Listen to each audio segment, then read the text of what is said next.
Welcome to my weight loss journey, day 51.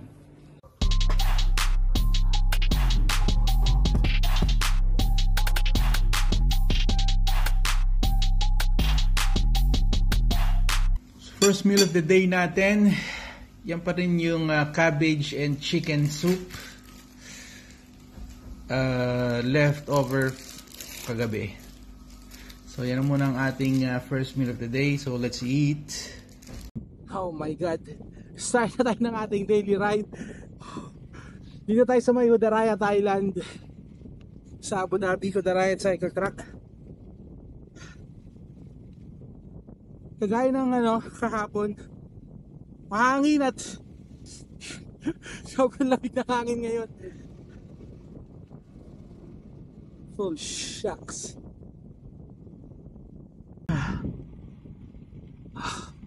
Grabe yung hangin, yung lamig. So tingnan natin kung makukumpleto natin yung ating 30 km na daily ride. So lamig dito, ahon kagad, chill lang, wag lang ulan.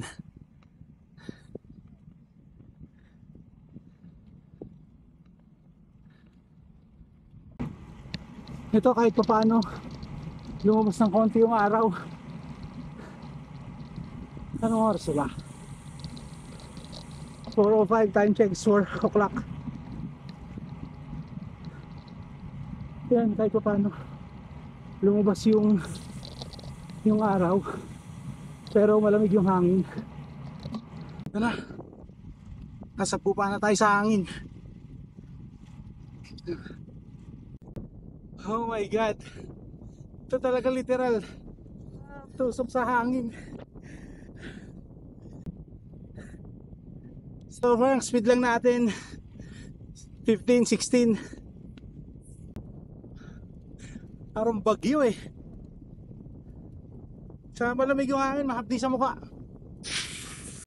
Ito na yung literal na bagyong hangin. So far we've been working for 35 minutes, 30 kilometers.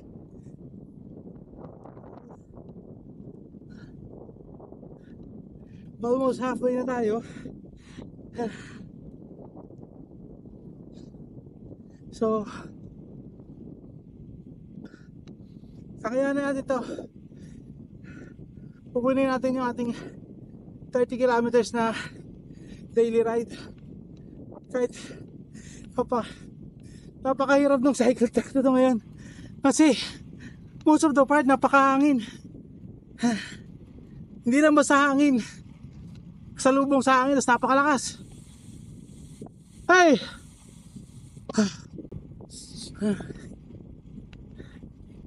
Ito na yung pipalit natin na park. Buti lumabas na yung araw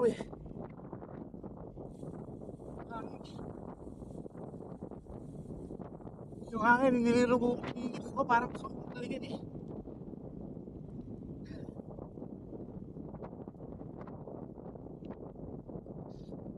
Pero kaya na dito.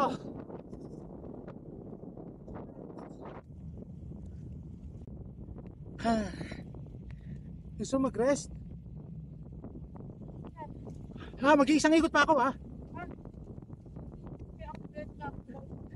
Okay. Bakit hindi mo na, ayaw mo na?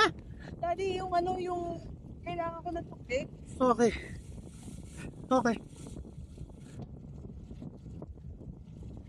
Mag-iisang ikot pa ako. Mag 30 kilometers ako.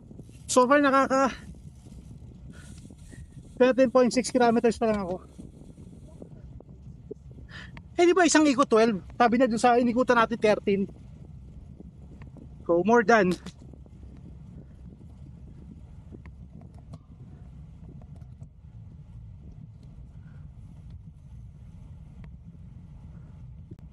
See you later.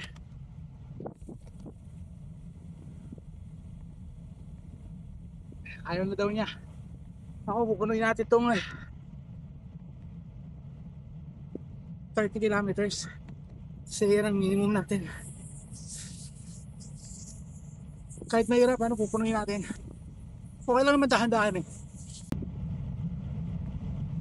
Ito na yung parking area, yung starting line up. Starting yung lap. So, 14 kilometers. So, saan tayo ng ganon? Mas kalahati.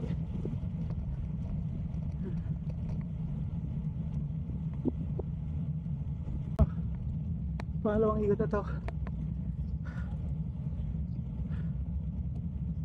Hello! Marhaba! So, shoutout muna tayo. Shoutout po sa lahat ng mga ating subscribers dyan. Maraming salamat sa inyo lahat. Sa mga new subscribers, to all the new subscribers, welcome. And those who are watching who haven't subscribed yet, please subscribe to my channel, How to Fit. This is my journey to fitness.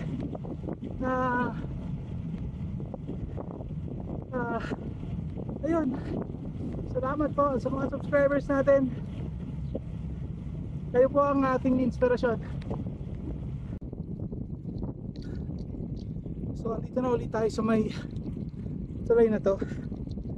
So malapit na tayo sa pangalawang ikot. Malapit na tayo matapos pangalawang ikot, pero kasi yung pangalawang ikot natin hindi ko kinuha yung 14 kilometers na track. Kinuha ko lang yung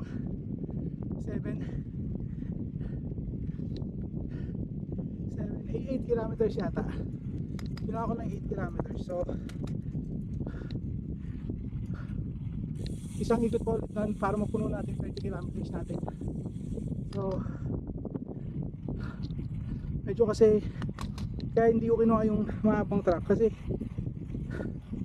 baka bigla akong tumukod bumigay dun sa may mahangin na part, yung may bandang beach side. Yun yung galit na galit yung hangin. So kaya hindi ko kinuha yun. Dito lang tayo sa may malapit na in case sumukod man, malapit-lapit na yung lalakarin natin.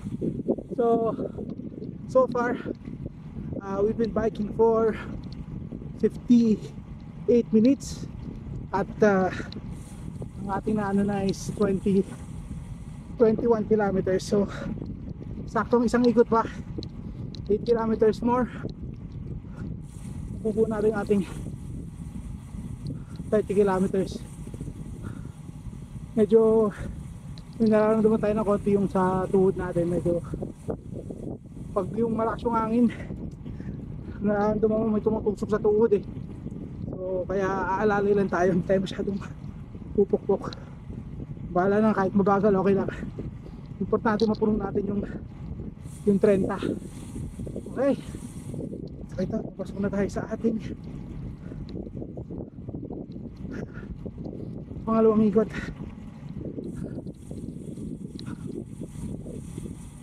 Ayan guys, may exit ng parking.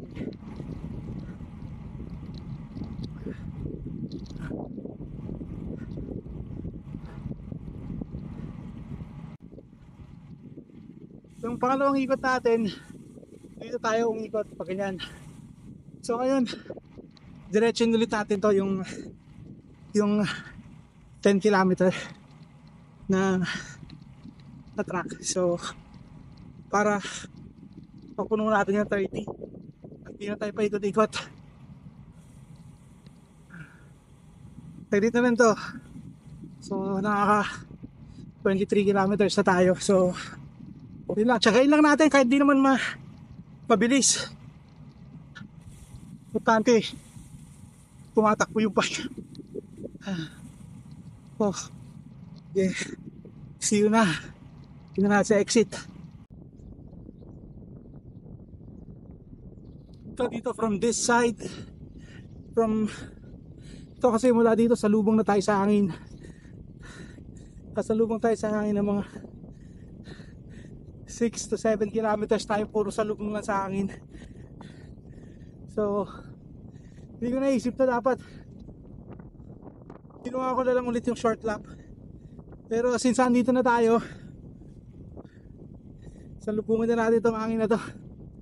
Kahit mabagal, okay lang. Ito na yung last part ng mahangin na side, mahangin na part.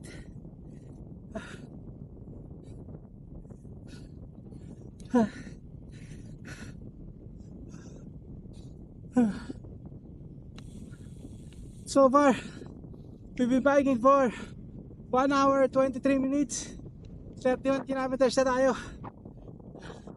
Siguro another 4 more kilometers bago tayo maka-exit sa may parking. Tumutulo na isipon natin sa lamig.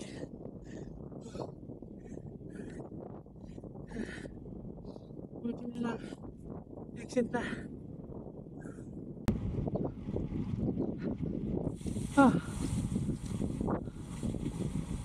Ito, finally exit na tayo.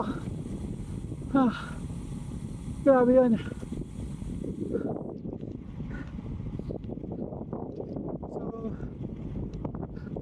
So far, ito na ang longest ride natin, 32 kilometers. So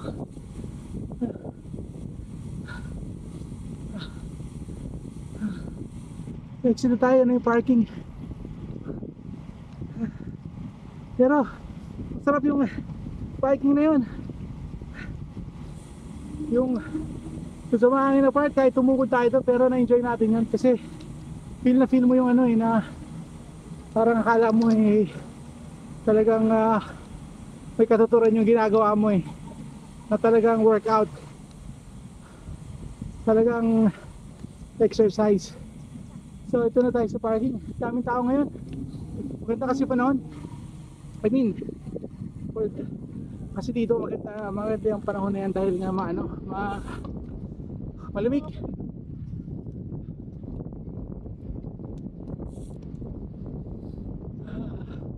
Ito yung car natin. Sana hindi lang tayo madulas sa pag-clip natin. Yan na, clip na tayo. So thank you very much for today's ride, for the safe ride. Tatakot na akong bumaba ng bike na naka-cleat shoes kasi baka madulas na naman tayo. Thank you, Lord. So ito ang ating dinner for today. Medyo cheat day muna tayo ngayon. Andoks, lechon, tsaka pansit. Pero hindi naman ako magra-rice. May chop suey. Yung leche flan para sa kanya yan. Ayan o. Yung bike namin ando, niliwan namin sa labas. So let's eat. So ayan, so now hindi tayo nakapag-weigh in kanina. Kasi I don't know. I thought na, akala ko na record ko, hindi pala. When I was looking for it, hindi ko makita yung video na ni-record ko. So anyway, kahapon nag-cheat day tayo. So as expected, nag-gain tayo ng weight. Nag-gain tayo ng 0.6 kg. So medyo malaki-laking bawian yon. Pero hindi ako masyadong nalungkot doon kasi ine-expect ko na siya na I will gain weight kasi talagang I really indulge myself. Talagang natin, kumbaga nagbumigay tayo sa tukso, kumain tayo ng marami, kumain tayo ng bawal. Actually hindi naman bawal, pansit, kumain ako ng pansit at saka isang kutsarang leche flan, which is yun yung the biggest contributor kung ba tayo nag-gain ng weight. So well, anyway, yun lang muna for our today's video. So until my next video, so if you find this entertaining, interesting, and helpful, please like, share, and subscribe. See you!